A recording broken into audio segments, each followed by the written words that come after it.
요한복음 8장 12절부터 20절입니다. 요한복음 8장 12절에서 20절 함께 말씀 봉독합니다. 예수께서 또 말씀하여 이르시되 나는 세상의 빛이니 나를 따르는 자는 어둠에 다니지 아니하고 생명의 빛을 얻으리라. 바리새인들이 이르되 내가 너를 위하여 증언하니 내 증언은 참되지 아니하도다. 예수께서 대답하여 이르시되 내가 나를 위하여 증언하여도 내 증언이 참되니 나는 내가 어디서 오며 어디로 가는 것을 알거니와 너희는 내가 어디서 오며 어디로 가는 것을 알지 못하느니라. 너희는 육체를 따라 판단하나 나는 아무도 판단하지 아니하노라. 만일 내가 판단하여도 내 판단이 참되니 이는 내가 혼자 있는 것이 아니요 나를 보내신 이가 나와 함께 계심이라. 너희 율법에도 두 사람의 증언이 참되다 기록되었으니 내가 나를 위하여 증언하는 자가 되고 나를 보내신 아버지도 나를 위하여 증언하시느니라. 이에 그들이 묻되 내 아버지가 어디 있느냐? 예수께서 대답하시되 너희는 나를 알지 못하고 내 아버지도 알지 못하는도다. 나를 알았더라면 내 아버지도 알았으리라. 이 말씀은 성전에서 가르치실 때에 헌금함 앞에서 하셨으나 잡는 사람이 없으니 이는 그의 때가 아직 이르지 아니하였음이로라. 아멘. 할렐루야. 오늘 새벽에는 더 은혜가 있는 것 같습니다. 오자마자 눈 쓸고 또 우리 교회 사랑하는 여러분들이 너무 귀하십니다. 오늘 우리 예수님의 그 말씀을 보면은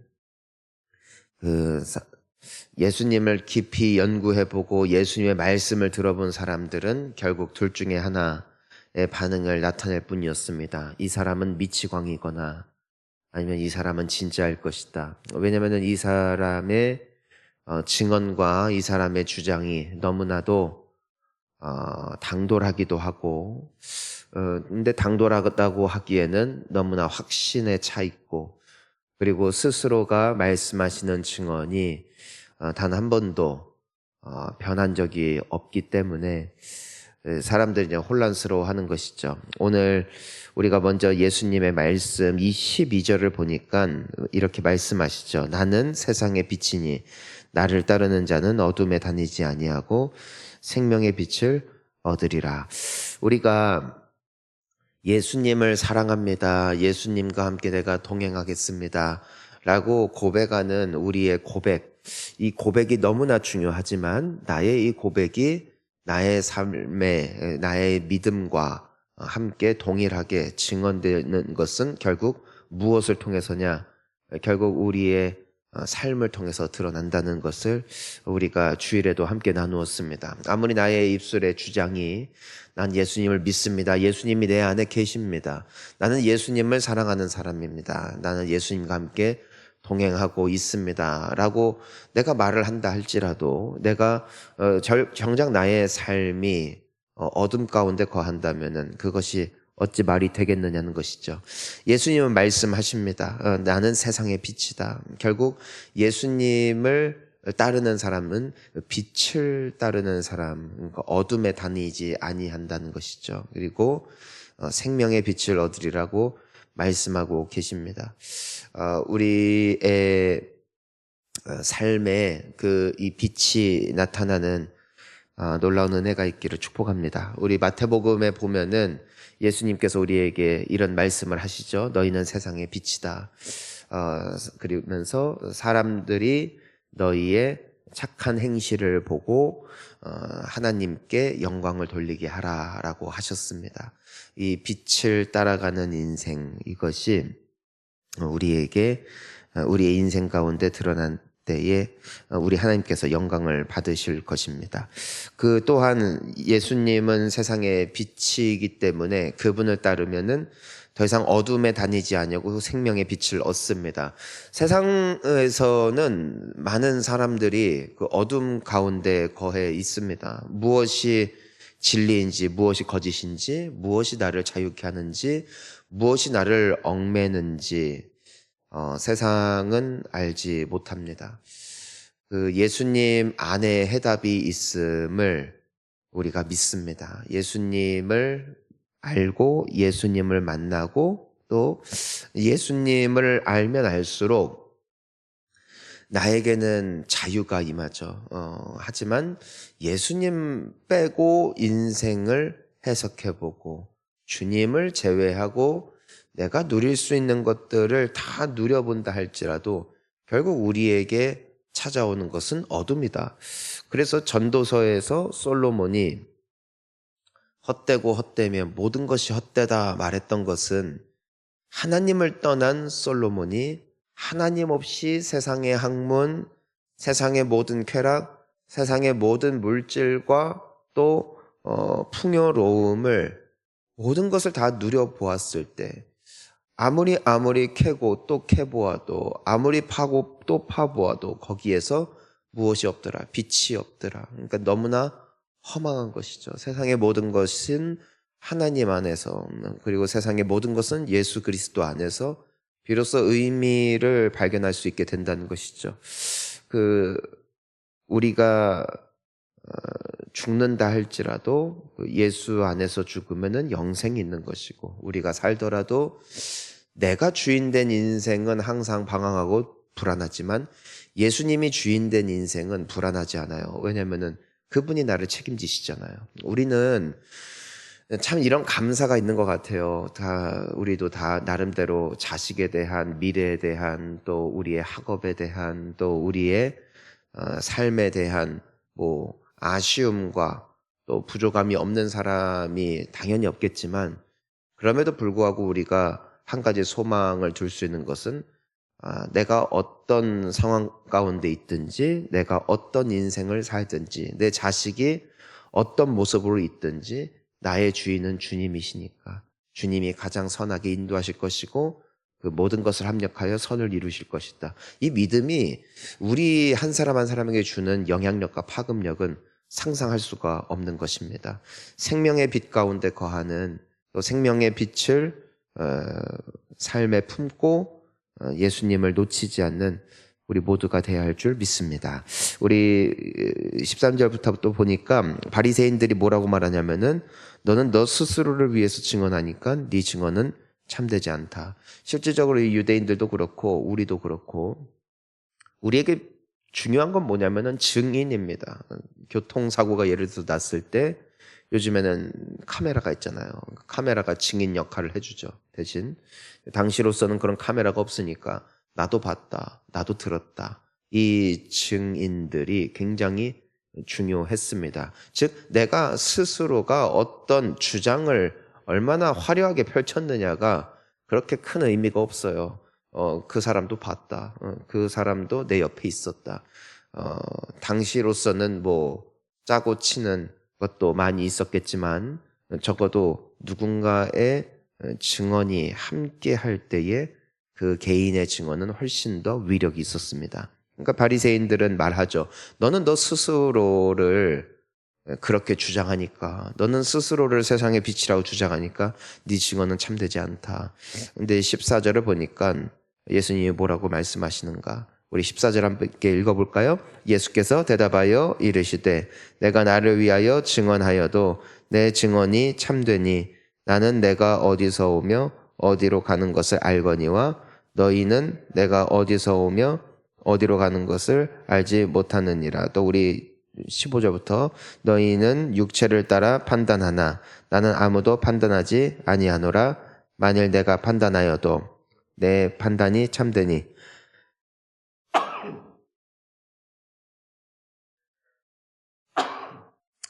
아멘. 자, 보니까 예수님께서 뭐라고 말씀하시냐면은 내 증언은 참되다. 왜냐하면 나는 나를 알기 때문이다. 나는 어디서 와서 어디로 가는 것을 내가 알지만 너희는 모르지 않냐 하면서 스스로의 증언이 스스로로 충분함을 말씀하십니다. 그분이 예수님이세요. 우리가 성경을 보잖아요. 하나님의 말씀은 우리를 설득하지 않아요. 하나님은 우리에게 선포하십니다. 하나님은 성경의 시작이 무엇입니까? 태초에 하나님이 천지를 창조하시니라 선포해요. 그러니까 어떻게 천지를 창조하셨냐면은 하나님의 말씀이 이런 일이 있었어. 하나님이 말씀하셨을 때 빛이 저 작은 미세한 것에서부터 갑자기 펼쳐나갔어. 아니면은 갑자기 하늘에서 엄청난 일들이 있었어. 라면서 이것이 된 이유는 과학적으로 분석해보면 말이야. 하나님의 말씀이 일어날 때 이런 반응들이 일어나. 그래서 이런 일들이 있을 수 있는 거야. 사람의 말에는 말을 할 때 이런 요소밖에 작용이 안 되지만 하나님의 말씀하실 때는 이런 화학적 반응들이 일어나서 이런 일들이 가능하다는 것이지. 무슨 말인지 알겠니? 자, 이번에는 우리가 생물학적으로 접근해 보자꾸나. 이번에는 과학적으로 접근해 보자꾸나. 이번에는 논리적으로 접근해 보자꾸나. 성경은 우리 애를 설득하지 않아요. 천지를 창조하셨다. 이게 끝이에요. 하나님은 누군가의 동의를, 누군가의 증언을 구하는 분이 아니세요. 그분의 말씀이 곧 법이고요. 그분의 말씀이 곧 진리입니다. 이것이 예수님이에요. 예수님은 내가 나에 대해서 말하는 것이 곧 진리다 말씀하시는 것입니다. 이것은 놀라운 선포죠. 여러분, 우리가요, 처음에 예수님을 믿게 되어지는 과정, 그리고 이전에도 그랬고 지금도 그렇고 앞으로도 영원토록 주님을 믿고 영접하는 과정을 보면은 논리로 설득되어서가 아닙니다. 모든 예수님을 만나게 되어졌고 믿게 되어진 사람들의 한 가지 증언, 무언가가 내 마음을 울렸다. 무언가가 나에게 말씀하시는 것이 나에게 믿어졌다. 뭔가 그 말씀이 내 귀에 들리기 시작했다. 전에는 귓등으로도 듣지 않던 하나님이라는 존재가 어느샌가 내 곁에 계심이 느껴진다. 이상하게 내 마음이 그 진리에 끌린다. 나도 모르게 그 하나님을 예배하고 있고 그 하나님을 예배하며 찬양할 때에 내 눈에 눈물이 흐르고 그분을 위해서 살고 싶고 그분을 위해서 헌신하고 싶고 나의 삶을 그분에게 바치고 싶은 나의 모습이 나 스스로도 신기하고 또한 나의 모습을 나 스스로도 설명할 수가 없다. 이것이 모든 크리스천들의 고백이죠. 설득된 게 아니에요. 주님은 주님이 사랑하는 자들을 구원하시고 주님이 부르고자 하는 자들을 그분 곁에 부르시되 예수님의 말씀처럼 아버지가 내게 주신 자를 한 사람도 내가 놓치지 않을 것이다. 이 신비함이 오늘날에도 동일하게 나타나고 있는 것이죠. 예수님은 스스로 증언하시고 스스로의 증언으로 충분하세요. 하지만 예수님은 또 거기서 뭐라고 말씀하세요? 나의 판단이 옳다. 왜냐하면 내가 혼자 있는 것이 아니고 나를 보내신 이가 나와 함께 계십니다. 나를 보내신 하나님이 나와 함께 하시다. 이것이 예수님의 그 말씀인 것이죠. 예수님이 스스로를 위해서 증언하시고 아버지도 예수 그리스도에 대하여 동일하게 말씀을 하십니다. 그 아버지 하나님에 대한 그 신비 그리고 예수님과 아버지의 관계, 하나님과의 관계를 분명하게 스스로가 선포하고 계시는 것입니다. 그러니까 사람들은 묻습니다. 네 아버지가 누구냐? 어디 계시냐? 예수님이 말씀하시죠. 너희는 나를 알지 못하고 19절입니다. 내 아버지도 알지 못하는도다. 나를 알았더라면 내 아버지도 알았으리라. 그러니까 예수님은 스스로가 나의 아버지는 하나님이시다라고 말씀하고 계십니다. 그 어찌 보면 굉장히 충격적인 말씀을 하고 계시는 것이에요. 예수님은 둘 중에 하나예요. 미쳤거나 진짜거나. 여러분, 우리는 예수님이 진짜임을 믿습니다. 그리고 예수님의 증언이 참인 줄 믿습니다. 이 요한복음과 더불어 모든 복음서는 예수님의 행적에 대하여 들었을 뿐 아니라 예수님과 함께 있었던 사람들의 증언을 통하여 기록된 말씀, 그래서 우리가 하나님의 말씀이라고 하는 것이죠. 예수님의 이 말씀은 적어도 요한에게 있어서나 이 복음서를 쓴 그리고 많은 사람들에게 있어서 굉장히 충격적인 예수님의 선포였습니다. 우리는 보통 말을 뱉어놓고 그것이 거짓이라면 그것이 진짜임을 증명해내기 위해서 몸부림을 칩니다. 하지만 예수님은 끝까지 의연하세요. 나의 말은 진짜고 나와 함께하는 아버지가 나의 증인 되신다. 그리고 이 주장은 끝까지 가죠. 그리고 예수님의 이 말씀은 허언이 아니었어요.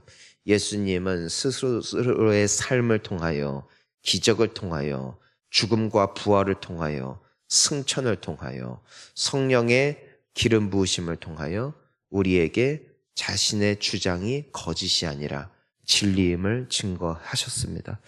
그러니까 예수님의 말씀은 참이고 약속이며 진리이며 그분의 말씀은 오늘날에도 동일하게 이루어진다라는 사실이죠. 예수님은 주장하셨어요. 나는 세상의 빛이다. 나를 따르면 어둠에 다니지 않을 것이다. 너희가 빛을 얻을 것이다. 빛을 발견하는 오늘이 되기를 축복하고, 여러분, 우리가 또 친척들 만나고 또 우리가 살아가다 보면은 우리의 마음을 억누르는 어두움이 우리를 덮을 때마다 빛으로 오신 예수 그리스도를 부르고 그분 앞에 나아가 빛을 얻는, 소유하는 우리 모두가 되었으면 좋겠습니다. 우리 마지막 20절 함께 읽습니다. 이 말씀은 성전에서 가르치실 때에 헌금함 앞에서 하셨으나 잡는 사람이 없으니 이는 그의 때가 아직 이르지 아니하였음이로라. 아멘. 아직은 잡는 사람이 없었대요. 왜 그래요? 그의 때가 아직 이르지 아니하였다. 예수님의 때는 언제입니까? 예수님이 영광 받으실 때. 성경은 실질적으로 예수님께서 영광 받으셨을 때가 언제였는가? 십자가입니다. 십자가. 십자가에 달려 죽으시고 아버지의 뜻을 완성하셨을 때, 그때가 바로 예수님의 영광의 때였고, 또 그 날이 가장 아름다운 날이었음을 성경은 선포하고 있습니다. 모든 죄인들을 구원하셨던 사건 말입니다. 그의 때가 이르기까지 사람들은 예수님을 잡지 않습니다. 눈앞에 두고도 잡지 않습니다. 하지만 때가 이르자 늦은 저녁 예수님을 배반한 가룟 유다를 필두로 군대가 그분을 잡으러 올 것입니다. 하지만 그리고 또한 그분을 십자가에 못 박아 죽이게 될 것입니다. 하지만 그분의 때가 이르기 전에는 어느 누구도 그분을 잡지 못할 것입니다. 여러분, 이것이 우리를 향한 주님의 부르심이죠. 주님의 때가 있어요. 그 때가 이르기 전에는 잡으려 해도 잡히지 않을 거예요. 피하려 해도 피할 수 없을 거예요. 하지만 그 날이 오면 모든 것은 주님 안에서 완전해질 것입니다. 그리고 우리 또한 이 세상을 떠날 날이 오겠죠. 주님의 때가 이르기까지는 우리는 안전할 것입니다. 우리는 건강할 것입니다. 우리는 그렇게 살아낼 것입니다. 하지만 그 날이 오면은 우리는 주님이 부르시는 곳으로 가게 될 것입니다. 주님의 때가 이르기 전에는 우리는 서산에 잘 머물게 될 것입니다. 그리고 주님의 때가 이르기 전까지는 우리는 열심히 또 이 본향교회를 섬기게 될 것입니다. 하지만 때가 있을 것입니다. 우리가 또한 이동할 때가 말입니다. 우리가 언젠간 주님이 부르신 곳에 서게 될 날이 올 것입니다. 그리고 그 날이 되면 모든 것은 아름다워질 것입니다. 그 날이 이룰 것을 믿으며 오늘도 주님 앞에 기도하며 또 주님 앞에 그 빛 가운데 다시 한번 거하며 오늘 하루도 승리하시고 이번 명절이 예수님 안에서 좀 더 환하고 아름답게 빛나는 우리 모든 성도님들 되실 수 있기를 예수님 이름으로 축복합니다. 함께